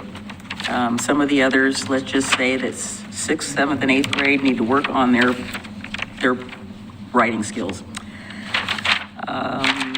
Let's see, and then on the poster contest, we had a whole slew of posters. So there was a theme this year. Apparently, the mayor is in charge of hospitals. That if I was mayor, I would make the hospitals all do this or make the hospitals all do that. So that was kind of interesting. I'm not sure where that came from. It was a different theme last year. Interestingly enough, one of our first winner, Brittany Gil Rosales, we didn't know who it was, but her sister submitted, and her sister is in the top 3. So another great bunch of stuff from Candy Lane Elementary School, which is really, really great. I think the essay winner came from Gardner, and the multimedia, I believe, is Oregon City High School. So that'll be, I believe, on the 15th. So let's go 3 for 3 at the Oregon Mayors Association, getting another statewide prize for us. And with that, that's all I have to report. And just real quick, if you haven't had the chance to go over by the Pioneer Center, I'd encourage you to go Yes, it see. looks awesome. The sliding doors are in, but one of the coolest thing is they worked with the Old Oregon photos. Old Oregon photos, and they have some amazing framed photos along the hallways that are really, really cool. It looks really great over there, so I just really want to acknowledge and thank the Pioneer staff. They did a great job. It looks really good inside, so if you get a chance to stop by, please do. It really spruced up, it really changed, because some of the artwork in there was like older than dirt and was definitely old. Wow. Just one little thing I wanted to bring up is that I know that it's sort of been unwritten, but you know, when we have to be on Zoom for our meetings, we are always on screen. And I've noticed just randomly, occasionally at some of our commissions and committees and boards, that some of the members who are there in a public meeting do not have their screens on. And I think we mentioned this before, that they need to have their screens on if they're in a public meeting. Because having a blank screen and you're having a discussion and you're making a decision about something, I don't think that promotes public involvement. So I'm hoping that we will get the word across to our other boards that they need to be front facing. I was at a couple of meetings over the last 6 months where they were, person's talking, there's a blank screen. Well, I don't disagree necessarily, but before Zoom, you used to be able to phone into a meeting, including city commission meetings. Yeah, Pardon? we never. You still can. Yeah, we never did that when I worked for the city, but that, again, I'm just saying what my experience has been, that was in the past. I heard it Well, I from, think we'd have to have I heard it from a citizen. Have to And I decide just- if and I just that's said, a well- policy that we want to put in Well, place I'm and just saying, enforce. it's been informal. I mean, when we're on, we're in a meeting, we're on, so that the public who's watching can see us. Just bringing it up. It hasn't been systemic. It's just, I noticed it a few times and just wanted to make a comment about it, because I understand sometimes, your child runs across, or your cat, I don't care if somebody's cat's on the screen. Makes it more endearing if your cat's on the screen, or your dog, or whoever, as long as they don't press the buttons. All right, go ahead, Adam. I was just going to say, I understand that. I think what I'm most concerned about, and I believe that we addressed this a couple years ago through a policy, and correct me if I'm wrong, Jacob, but my biggest concern was during executive sessions for members of the media who were able to be there. I think we really pushed that they needed to have their camera on, because even though they could actually have someone sitting next to them who's off screen, we at least need to know that the person who is on screen is the person who they say they are. Is that something that we went through a couple years ago? That's true. Yeah. Okay, thank you. No, I think, yeah, and unfortunately, we've had nobody in forever be from the media in anything weird. Well, Samantha Swindler was here and she wrote that article about the bridge. Yeah. All right, gentlemen, have a good rest of the evening. Thank you. Thank you, staff.